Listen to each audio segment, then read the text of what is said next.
Hello, and welcome to day 2 of a 6-week-long summer series from Inspiring Workplaces 2.0 in partnership with H&H.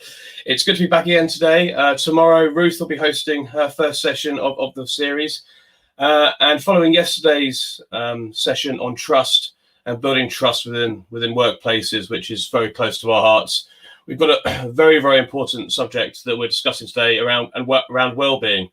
I'll introduce our speaker in a second, but I think especially well-being and the nutrition aspect of it is something that I've personally struggled with, still struggling with as I approach my 40th year and am desperate to rectify it. And it's been a significant challenge for having worked remotely and from home and home offices for about 7 or 8 years, and finding those boundaries that you need to find and the routine that you need to find and the habits, healthy habits around nutrition and exercise. And I think having had the year we have had and the shift in the way people will be working and where they're working, I think there's no better time to talk around the relationship we have with the well-being, responsibility as workplaces that we have for our people, and building those healthy habits even more with less boundaries. So it is my greatest pleasure to welcome and yesterday we were in America, today we're in Sweden, and it's my great pleasure to welcome Marcus Gners, founder of LifeSum. So Marcus, welcome. Thank you very much. Excellent to be here.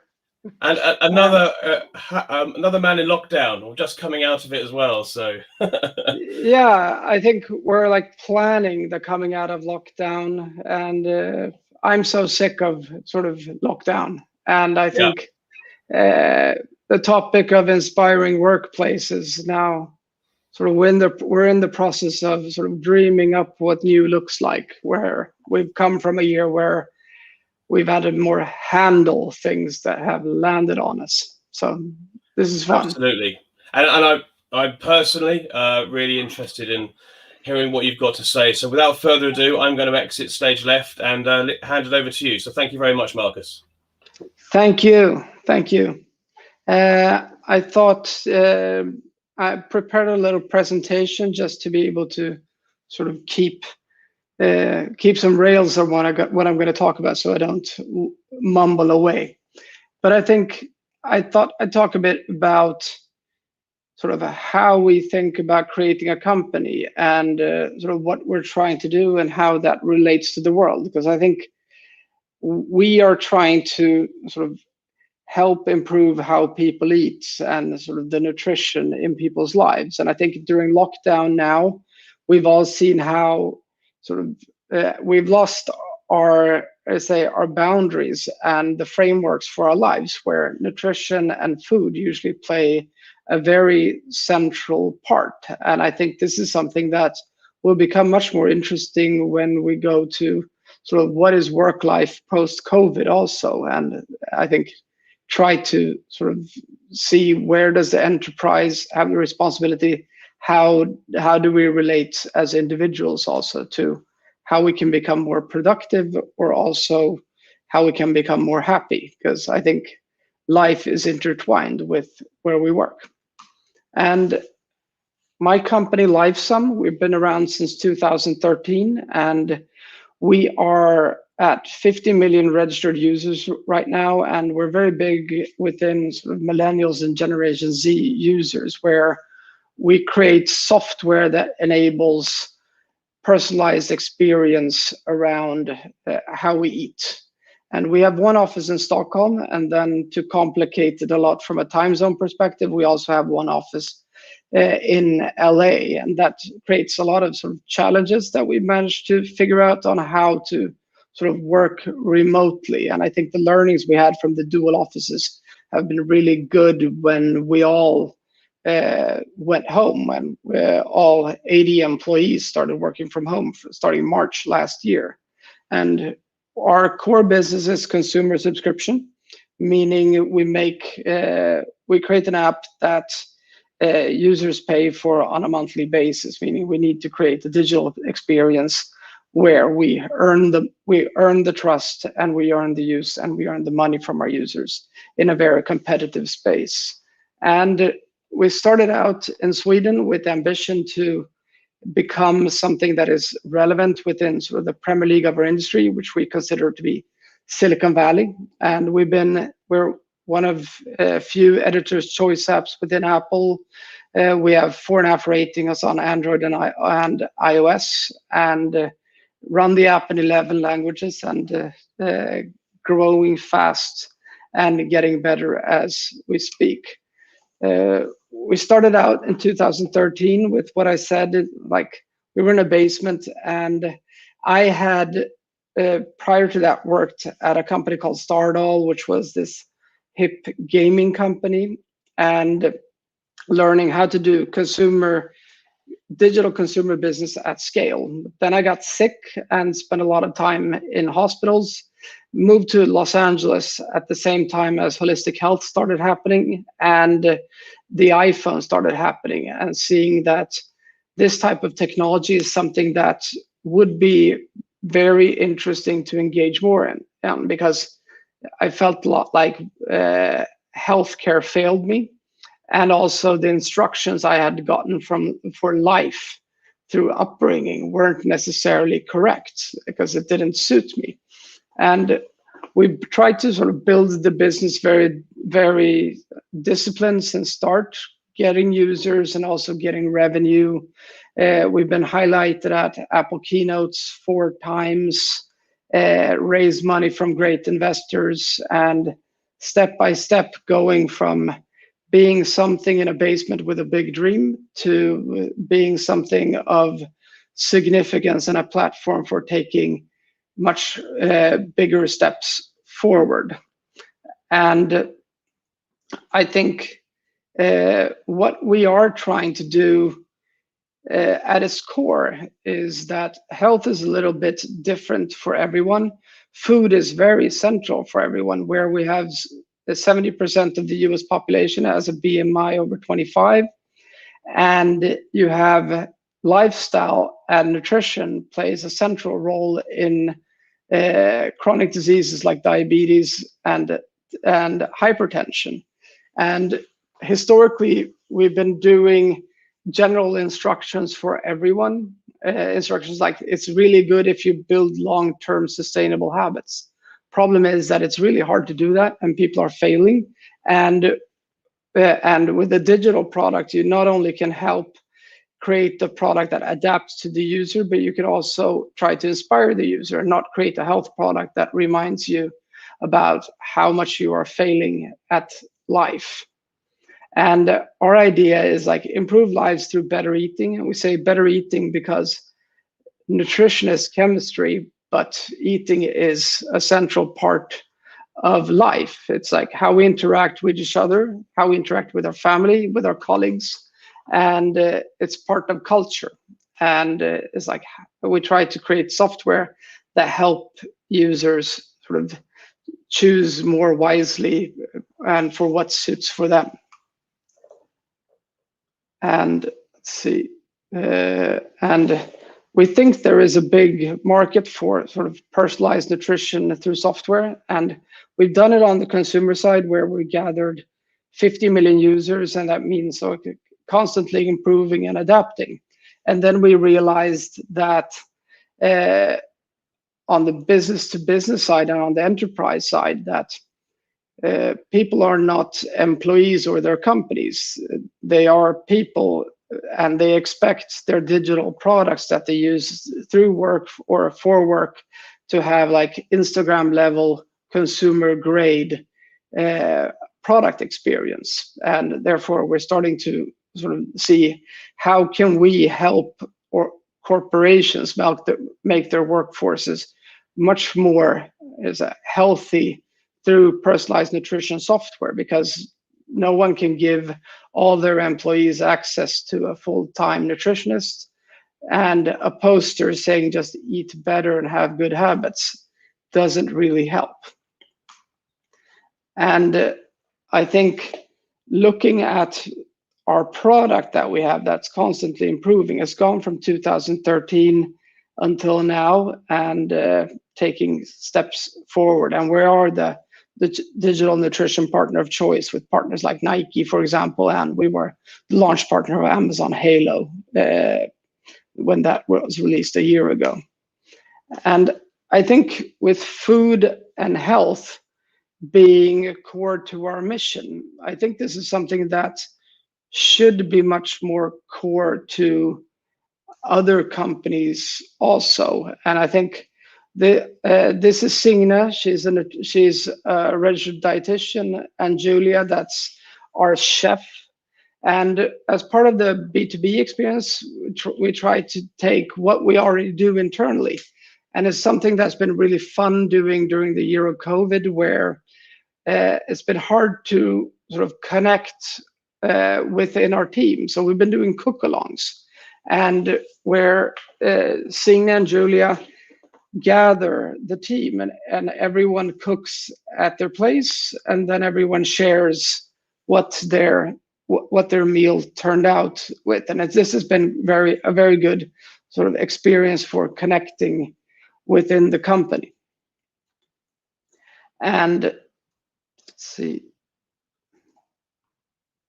And I think as a platform, we try to see how do we come up with ideas that we think work for ourselves, and then we try to validate them with data. And we have this scalable platform already where we're the leading digital nutrition solution in the world, and we have Generation Z and millennials that use it. And we have a problem that's fantastically interesting and huge. And we have the business to business side that we're building out, but also seeing how can we be a software that plays a big role in improving how people live. And I think during the last year, we have, I think, been through a lot of struggles. It's like, as a startup, like large companies try to become more agile and become more like startups, and startups pretty much have two rules. It's like, don't die and run out of money, and don't be a startup and try to sort of do things properly. And I think everything that we have, the product we have and the products we create, they're due to sort of people within our company decided to do something and had the courage to try to do something. And I think it's like where we are now is because of that, and where we will be tomorrow is also because of that. And I think for that, HR is a very central part of our organization, and we see HR as a growth function. It's not an administration function, because it's sort of how to lay the platform for growth and creation, to create an environment where sort of you have discipline and creativity. And I think to be able to have creativity, you need frameworks and you need things to flow.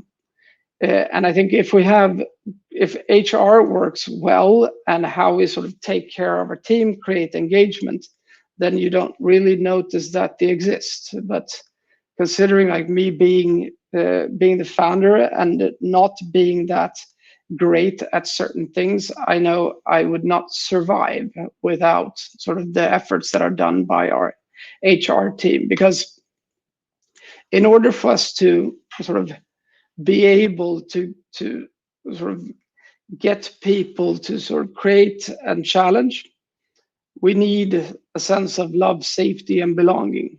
And I think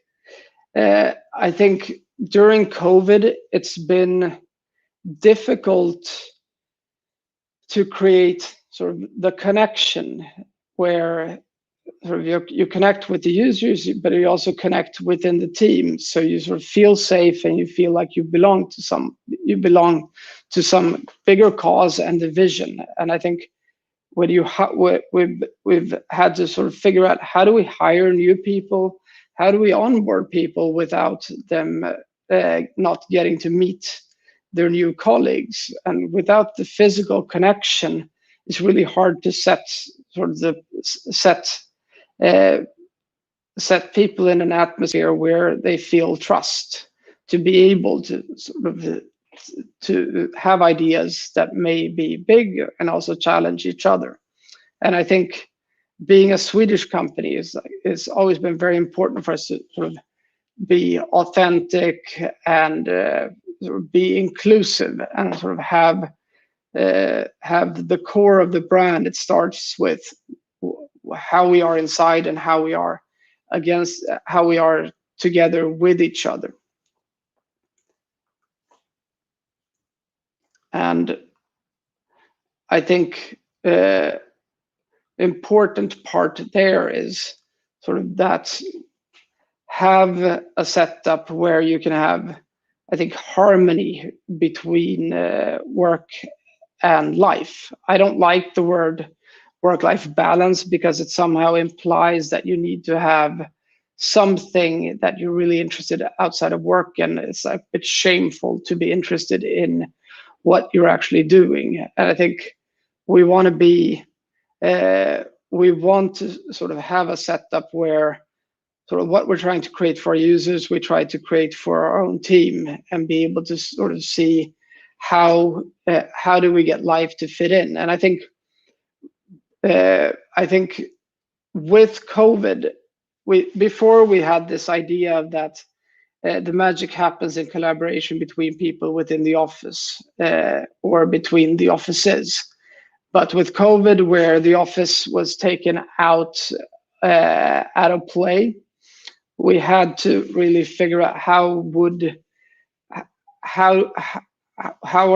what are the boundaries like. And I think our issue hasn't been, oh, we don't have control of people when they're not in the office from the perspective of people not doing work, but more, how do people not burn out because they do too much work, because work never ends when you're at home.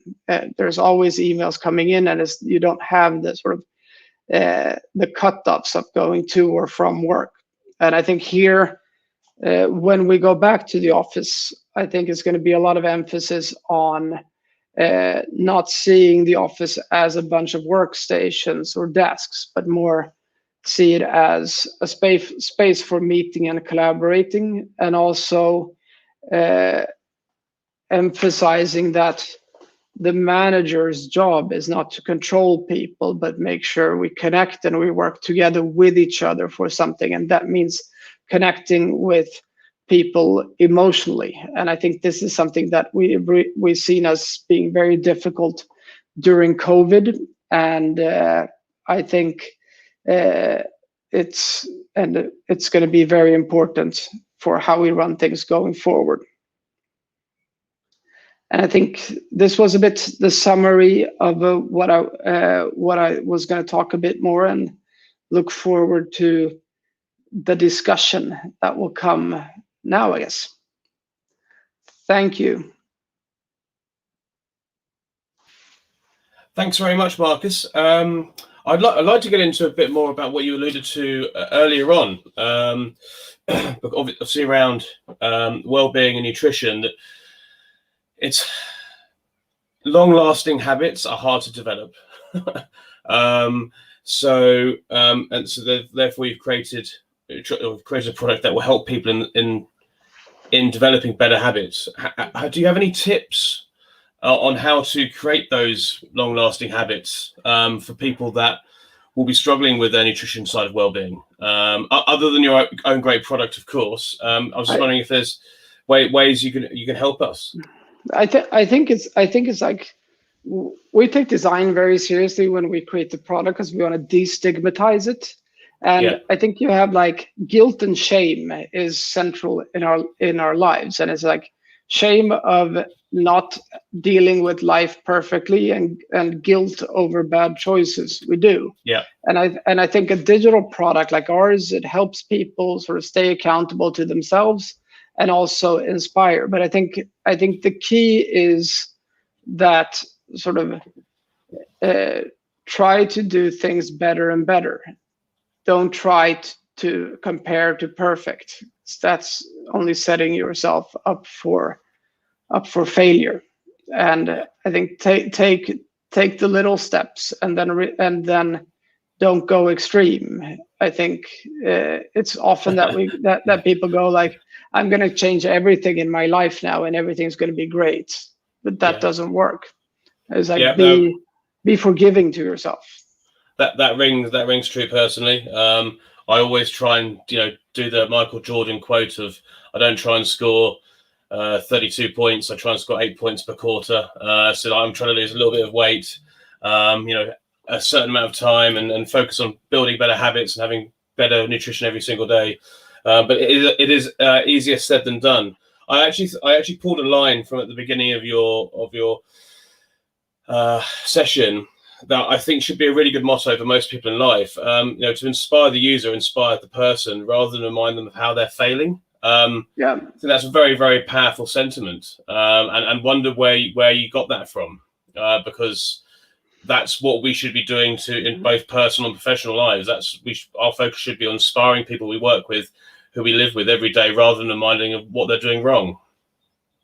Yeah, I think it's like remind people of what they're doing wrong with the point of helping them to do better, not pointing out that they did it wrong. And I think that's a question of like, you work with people and you partner with people. And I think we try to have that perspective with the app, and we try to have that perspective internally. And I think it's like honesty from the right perspective.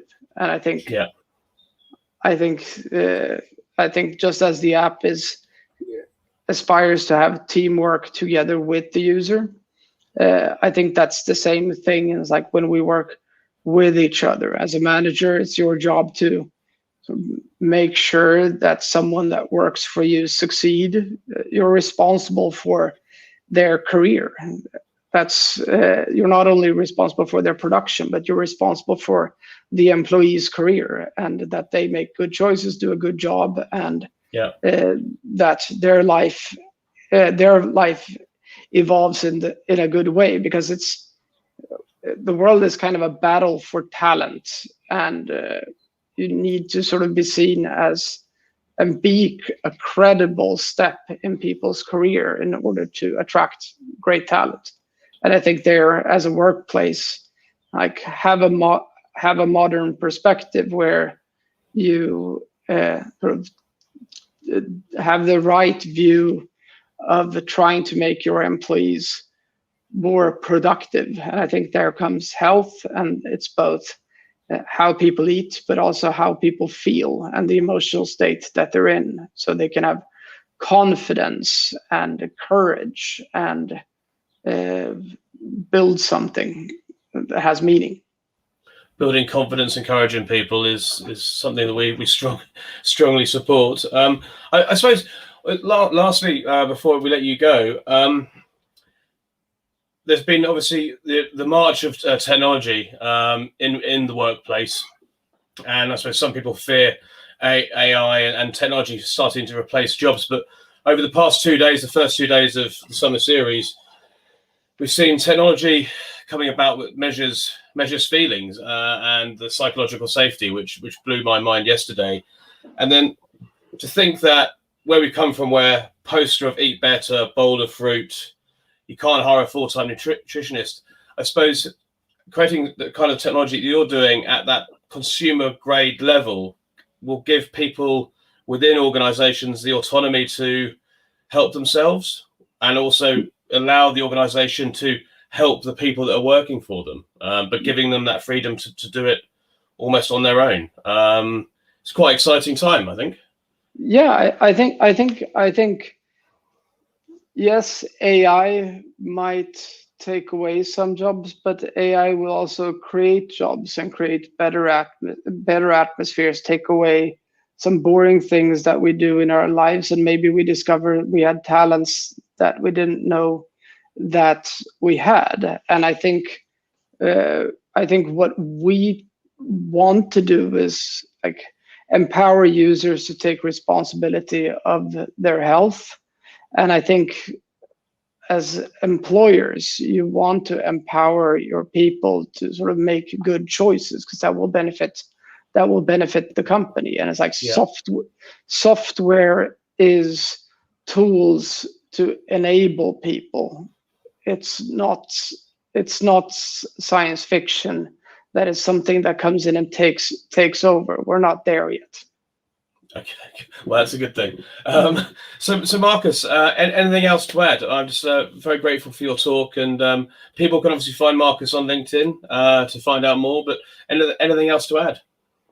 No, I think more like, let's push through this last period of this extremely troublesome time, and now when we get back to the office, now it's kind of like we have the chance to have a do-over, where I think, just as being in health and nutrition, we often see New Year's Eve as like when we restart and come back with betterment. I think this is like the end of the pandemic will allow us to rethink how we work together, and how we create lives that is a combination between what we do at work and also outside of work. And hopefully that will lead to higher productivity, and higher productivity leads to sort of more love, safety, and belonging for everyone involved. That's absolutely perfect way to finish. So thank you so much, Marcus, and I'll speak to you again very soon. Thank you. Thank you. Those words were quite literally beautiful. So on that note, day 2 is going to finish now. We've got 2 more days of our first week, as it's a shorter week in America and in England. Fantastic sessions coming up from Hattie Roach, Advita Patel, and Priya Bates. Very, very different in their topics on Thursday and Friday. Thank you so much. We'll be back again tomorrow. Thank you. Take care. Bye-bye.